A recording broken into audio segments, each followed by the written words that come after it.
Premier League Predictor is back, and for once, I can read the results with a little smile on my face. If you don't know how Premier League Predictor works, pause the video right now. The rules are on the screen. Without further ado, let's see how I got on in Game Week 9. Now, this is easily my most healthy looking results board in the whole of Premier League Predictor history, let's face it. Usually I'm getting next to nothing, but today we've come out with a decent score. As you can see, we've got a fairly decent amount of greens on there and a gold as well with the Southampton Everton game. We'll start off with Arsenal Spurs. I got the result right there. Bournemouth against Brentford was the correct result, as was Crystal Palace versus Chelsea, West Ham United versus Wolves, City versus United wasn't a hard one to guess, let's face it, and Leeds versus Aston Villa. A couple of those in there as well where the scores were close but not quite on the money. Southampton versus Everton getting the score correct there was a pretty good prediction. Didn't see anyone else get that this week, I don't believe. And then the big one is Liverpool versus Brighton, where people were saying, oh, Brighton aren't going to score 3 goals. That's a stupid thing to put. Lo and behold, they blinking did, but Liverpool scored 3 as well. So unfortunately, didn't get any points there for what I thought was quite a ballsy prediction. So where does that put me on our subscriber leaderboard results this week? Well, it puts me and Ben at the top of the table. Both of us got 11 points, 6 results, 1 correct score. And yeah, we're top of the league. This is the first and probably the last time this will ever happen for me, so I'm going to bask in the glory and enjoy myself with it. Stuyben came in second with 10 points, 1 score, 5 results. Wilf, 8 points with 1 score, 3 results, came in third place. White Noise and Annie got 7 points.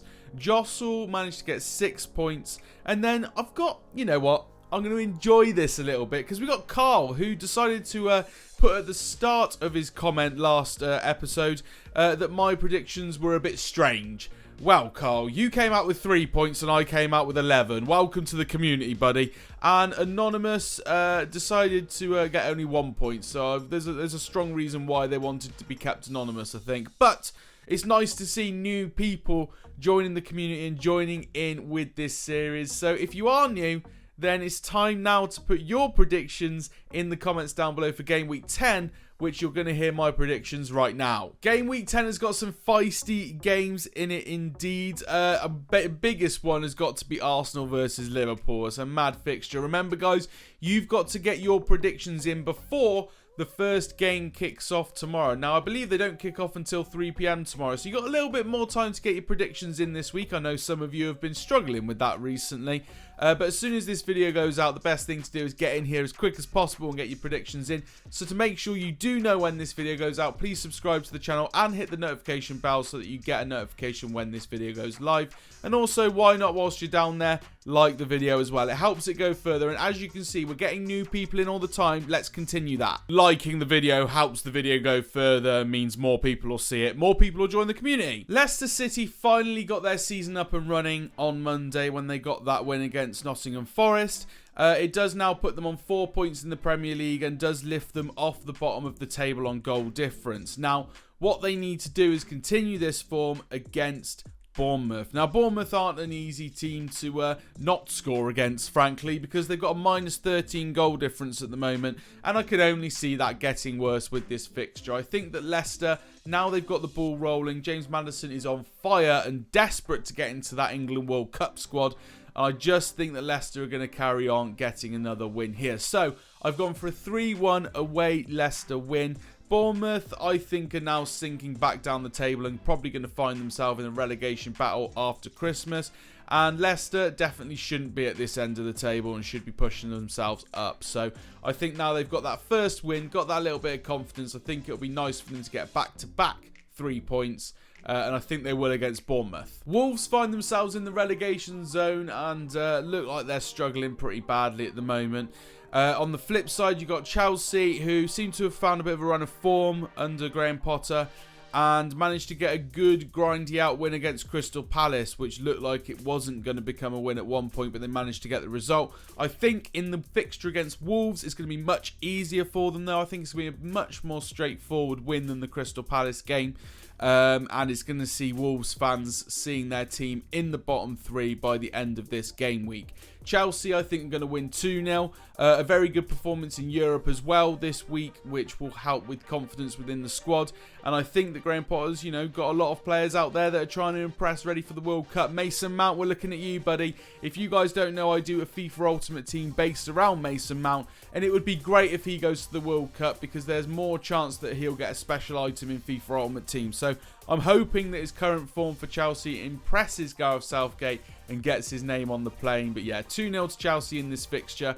And it's good to see that their squad's coming together under a new manager. This game week is not going to be fun for Southampton fans because the robot himself, Haaland, is just unstoppable at the moment. Phil Foden obviously contributed to that against Manchester United, an emphatic win for Manchester City there. But then in Europe, Haaland's just done bits again, scoring 2 goals in one half and then taking half the game off on the bench. So, Man City are kind of unbeatable at the moment. They're unstoppable with the current squad that they've got. And Haaland, the robot, who I actually saw a petition on the government website that had over 400,000 signatures calling for Erling Haaland to be removed from the Premier League because he's a robot. It's going to be quite funny to see that the government are actually going to have to talk about that in the Houses of Parliament this week, which is interesting. But that petition is probably not going to come into effect by the end of this game week. And I think Haaland's probably going to play and maybe even score a few goals too. Definitely get him in your fantasy football team if you don't already have him. It's going to be 5-0. It's going to be an absolute whitewash by Manchester City. I just don't see things changing the way they're currently playing. They're kind of unstoppable. I think there's only a handful of teams that could put up a decent fight against them at the moment. Arsenal, Liverpool, maybe Chelsea, but even people like Manchester United have been shown that they're no match for the likes of Haaland. Newcastle United are quietly going about their business at this point in the season. They've got a little bit of a rough patch, admittedly, where they did draw a lot of games and didn't get many wins, but they managed to get the win last week, and I think that they're going to build on that this week as well. It's going to be a tough game up against Brentford. Brentford have had a bit of a mix of results. They've only had 1 win in the last 6 games, 2 losses in there as well, 3 draws. They're kind of on pretty similar form, really, Newcastle and Brentford, so it's going to be an interesting one, but I think Newcastle have got what it takes to snatch a win in this game. They're at home. It's kind of the more favourable position for them at home as opposed to being away at Brentford.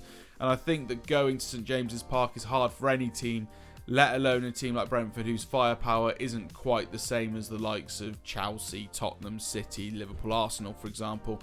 So I think they're going to struggle. It's going to be a close game, but Newcastle are going to win 1-0 and get themselves 3 points, which, looking at the table, 3 points, if results go their way, could see them finish 5th at the end of the game week. 2 top 4 teams come up against each other this weekend, with Brighton hosting Spurs.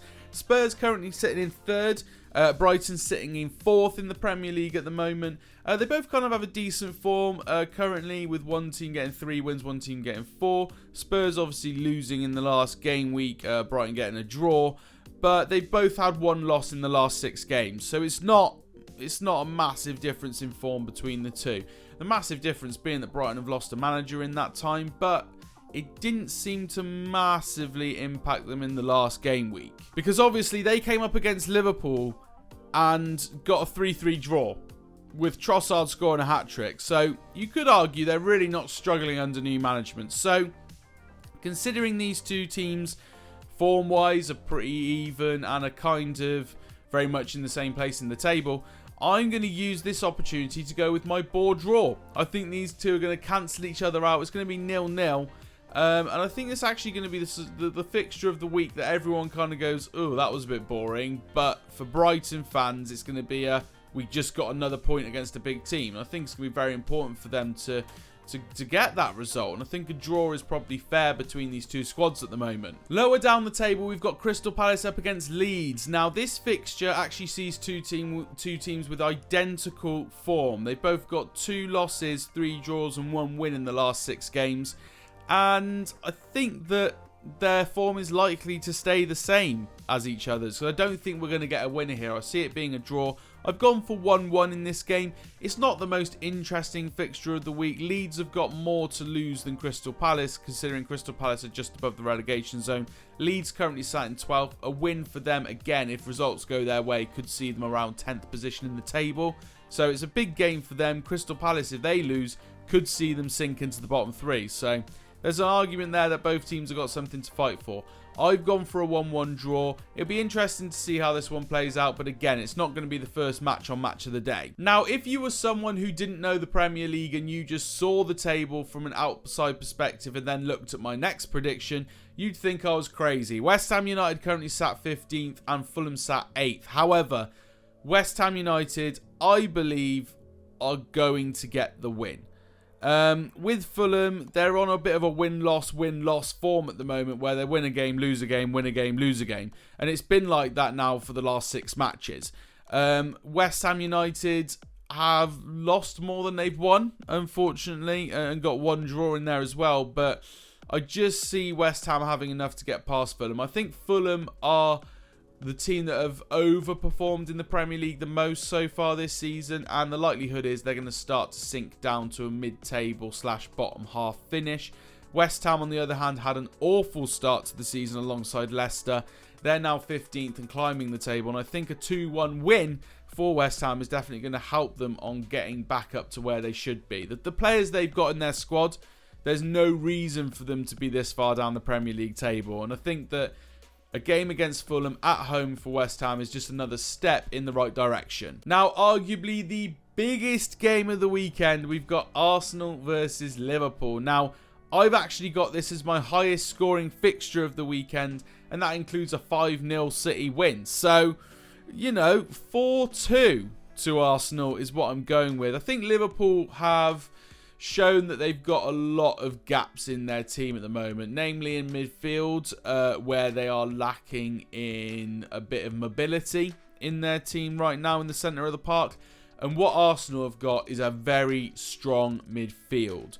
You've got Xhaka, you've got Odegaard, and then you've got Thomas Partey. Those 3 in centre midfield are extremely strong, and if it isn't one of them, there's lots of people who can come in and fill in those roles, like Emile Smith-Rowe, like Lokonga is his name, I want to say. Let me know in the comments if I've butchered that one. But their midfield is going to be much stronger than Liverpool's, and I think that that's going to be a massive playing part in this. Put in Martinelli, Saka, Gabriel Jesus, of course, who are all performing really well at the moment. I just don't see Liverpool's defence being able to manage those players going forward. So I've gone for 4-2. I think the 2 goals are going to probably come from set plays for Liverpool, or from the wing-backs getting forward. Trent Alexander-Arnold is playing very well at the moment. We saw him in Europe recently performing well. So he's obviously got a point to prove to Gareth Southgate at the moment, so I think that, you know, he'll be putting absolutely everything into this game. But with his game, he's very good at going forward. And when he does go forward, that can sometimes leave some gaps at the back. Usually it was like a Henderson that would fill that gap for Liverpool. But where he isn't playing as much, or where he's a little bit older and less mobile, those gaps are starting to appear in the Liverpool defence. I think Arsenal will exploit that. Now, I'm making this prediction at 5 o'clock on Thursday, so I'm a little bit umming and ahhing about this Everton United game, because United were absolutely tragic at the weekend against Man City. The fact that they got 3 goals is a bit disgusting, really, because they didn't deserve any of them. They got destroyed by Manchester City, so their confidence should be quite low. However, they are going out into the midst of Europe today, playing against God knows who in a Europa League game, which they should win quite convincingly. Coming off the back of that, they might end up having quite a bit of confidence going into this Everton game. If the likes of Ronaldo play, Donny van der Beek isn't playing, but those other sort of fringe players in those 2 positions, if they get out there and get some minutes in this random Europa League game, they could go into this Everton game with a much more confident squad. So I'm actually going to go for a Manchester United away win here. Everton currently sat 11th, haven't lost in 6 games. They've won 2, drawn 4. So arguably, they're on pretty decent form at the moment. They just can't turn draws into wins. So really, this is going against the grain. This is probably my most surprise prediction of the weekend. A United win away from home at an Everton who haven't lost in 6. Sounding more stupid the more I say it, but I promise you, at this moment in time, I think if United have a good fixture tonight, they will have a confident enough squad to go into that match and get an away win. I think I said score 2-0. I think I said that already, though. Last game of the week is Nottingham Forest versus Aston Villa. Now, Nottingham Forest are on currently a 5-game loss streak. And previous to that, they drew. So, they're not in a massive amount of form at the moment. However, Aston Villa haven't lost in 3 games. They've drawn 1 drawn. And I think that they're probably going to get a result here against Forest. I watched the game between Leicester and Forest on Monday night, I think it was. And Forest disappointed me massively. They were going up against the Leicester team that were really down in the dumps, hadn't won in 5 games, and were shocking. In fact, they hadn't won in 7 games before that. If Nottingham Forest were going to pick up any points this season, it was in that game against Leicester. Leicester then ran riot and performed amazingly against Nottingham Forest, but I don't think it was down to them performing well that meant that they won that game. I personally think it was that Nottingham Forest were an absolute shambles across the board on the pitch in that game. So I think that Aston Villa are going to get a 1-0 win here. Villa, by all means, haven't really got a massive amount of attacking power, but if Nottingham Forest play the way that they did on Monday night, this 1-0 prediction might be a bit nice to Nottingham, if I'm honest. It could end up being 2, 3, 4, 5. So here are the Matt Ayres predictions for game week 10 in the Premier League. We've got Bournemouth to lose 3-1 to Leicester City, Chelsea to win 2-0 at home to Wolves, Manchester City and the robot Haaland to win 5-0 against Southampton, Newcastle to win 1-0 against Brentford. Our board draw is between Brighton and Spurs this week. Crystal Palace and Leeds are going to draw 1-1. West Ham United to beat Fulham 2-1. Arsenal to win 4-2 against Liverpool in game of the week. Everton to lose 2-0 at home to Manchester United, controversial decision there, and Forest to lose 1-0 to Aston Villa. So there we go, that's the end of my predictions for this game week. Remember guys, you need to get your predictions in. Comments down below, let me know what your predictions are for game week 10. Get them in before the first game goes live so that you can be involved in our leaderboard at the end of the game week. Thank you very much for watching. If you enjoy this series, please hit it with a massive thumbs up, because every time I see those likes, it makes me want to make another one. Comment down below with your predictions. Subscribe to the channel if you are new, and I'll see you in the next one.